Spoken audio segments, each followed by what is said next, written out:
कांग्रेस विधायक रामनिवास रावत का ओबीसी वर्ग को लेकर छलका दर्द। ये बात मैं क्यों कह रहा हूं कि कुछ दिन पहले लोकनायक न्यूज़ द्वारा ओबीसी के अधिकारों के लिए एक खबर प्रकाशित की थी और उस खबर में हमने बताया कि कांग्रेस की कथनी और करनी में क्या अंतर है और वो प्रमाणित खबर हमने आपको दिखाई।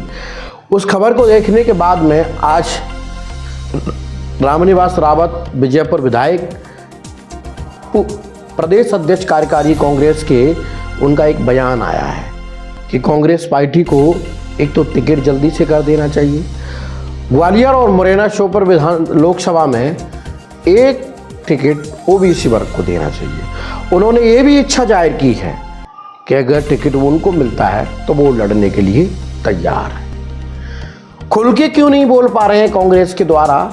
आखिर अंदर ही अंदर क्या घुटन महसूस हो रही है कांग्रेस को ओबीसी नेताओं में? कांग्रेस में अगर ओबीसी नेता घुटन महसूस कर रहे हैं तो ये कांग्रेस के लिए चिंता का विषय है। दरअसल मुरैना और श्योपुर लोकसभा की बात करें तो आज आप तमाम मीडिया में देख रहे हैं कि जीतू पटवारी और नेता प्रतिपक्ष उमंग सिंघार में ठनी हुई है। तमाम मीडिया पे ये दिखाया जा रहा है कि एक तो जीतू पटवारी अपने समर्थक पंकज उपाध्याय विधायक का नाम आगे बढ़ा रहे हैं, तो वहीं उमंग सिंघार नेता प्रतिपक्ष वो ये कह रहे हैं कि टिकट नीतू सिकरवार को देना चाहिए। इन दोनों के बीच में टिकट के कसम में लगभग भारतीय जनता पार्टी 1 महीने पहले टिकट कर चुकी है और उसको लेकर कांग्रेस अभी टिकट नहीं कर पाई है, तो ये भी बड़ा चिंता का विषय है। इस बीच में एंट्री हुई है कांग्रेस विधायक रामनिवास रावत की। वो पूर्व में भी 2 बार लोकसभा का चुनाव लड़ चुके हैं, यहाँ से दूसरे नंबर पर हैं, लेकिन उन्होंने ये इच्छा जाहिर की है कि इस बार अगर पार्टी उन्हें लड़ाती है, ओबीसी के फैक्टर को देखते हुए, जिस तरह से राहुल गांधी बात कर रहे हैं, उस फैक्टर को देखते हुए अगर उन्हें ओबीसी को यहाँ हिस्सेदारी मिलती है तो निश्चित ही वो चुनाव लड़ लेंगे। आखिर सोचिए कि कांग्रेस के नेताओं को ओबीसी वर्ग के नेता जो कांग्रेस में हैं वो टिकट के लिए केवल इच्छा जाहिर कर रहे हैं, खुल के ये भी नहीं कह पा रहे हैं कि ओबीसी के अधिकार हमें मिलना चाहिए। अब आपने 2 दिन पहले राहुल गांधी का वो भाषण सुना कि ओबीसी के नेता भारतीय जनता पार्टी में केवल रिमोट से चलने वाले होते हैं, वो केवल बने रहते हैं पार्लियामेंट में, जी हजूरी करते हैं, जो बोलते हैं पार्टियां वही करते हैं।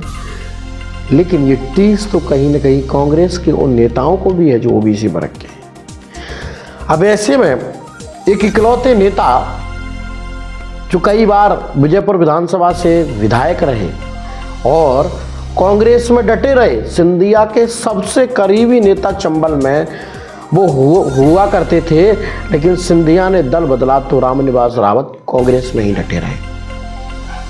और आज उनका ये स्टेटमेंट सुनकर आप समझ जाएंगे कि कहीं ना कहीं रामनिवास रावत भी ये चाहते कि मुरैना से उन्हें टिकट दे दिया जाए। ग्वालियर से आप सामान्य वर्ग लड़ा लो तो मुरैना श्योपुर से एक बार फिर ओबीसी वर्ग पर दाव खेलना चाहिए। उनका ये वीडियो भी सुन लीजिए, फिर अपन बताते हैं कि ये दर्द उनका क्या कह रहा है, कांग्रेस को ऊपर बड़े नेताओं को क्या संदेश दे रहा है।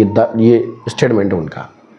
भारतीय जनता पार्टी के प्रत्याशियों की घोषणा आज से ठीक 1 माह 2 दिन पूर्व कर दी गई थी। पार्टी अगर प्रत्याशी बनाती है तो चुनाव लड़ेंगे, क्यों नहीं लड़ेंगे। जिस तरह से बीजेपी मंथन करती है कि हमें वोट कैसे बढ़े, वोट कैसे बढ़ाए जाएं, इस तरह से कांग्रेस को भी मंथन करना चाहिए कि वोट किस तरह से बढ़े और बढ़ाए जाए। ग्रामीण क्षेत्र है, ग्रामीण क्षेत्र में ओबीसी अधिक रहता है और ओबीसियों की संख्या दोनों ही सीटों पर 50-60% से अधिक है। ये तो प्रत्याशियों के चयन, उनकी रिपोर्ट्स, उनके सर्वे के आधार पर टिकट दें, हमारा ये कहना है। लेकिन किसी भी एक सीट पर ओबीसी प्रत्याशी को जरूर उतारा जाए। अब ये स्टेटमेंट दिया है उन्होंने IBC न्यूज़ 24 को और उन्होंने ये दर्द ओबीसी वर्ग के हितों के लिए ऊपर कांग्रेस के जितने भी उच्च नेता हैं उनको बताया है कि आखिर कांग्रेस को ओबीसी वर्ग पर ध्यान देना चाहिए।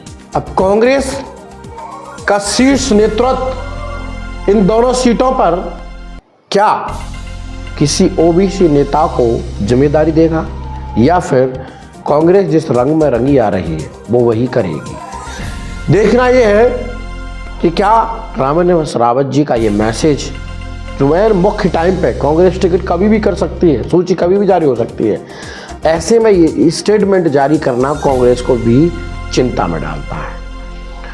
अब रामनिवास रावत जी के स्टेटमेंट से कांग्रेस का शीर्ष नेतृत्व कितना इनके फेवर में आता है, कितना ओबीसी को महत्व देता है, ये टिकट में आपको पता लग जाएगा। फिलहाल ये वीडियो अगर आप देख रहे हैं तो क्या वास्तविक दोनों सीटों में से एक सीट में कोई ओबीसी का नेता उतरना चाहिए, ये बात आप हमें कमेंट बॉक्स में बता सकते हैं। तो अगर चैनल आप देख रहे हैं तो सब्सक्राइब कर लीजिएगा, फेसबुक पर देख रहे हैं तो फॉलो कर लीजिएगा, शेयर कर दीजिएगा और कमेंट बॉक्स में अपनी प्रतिक्रिया देना ना भूलिएगा। मिलते हैं अगले वीडियो में। नमस्कार।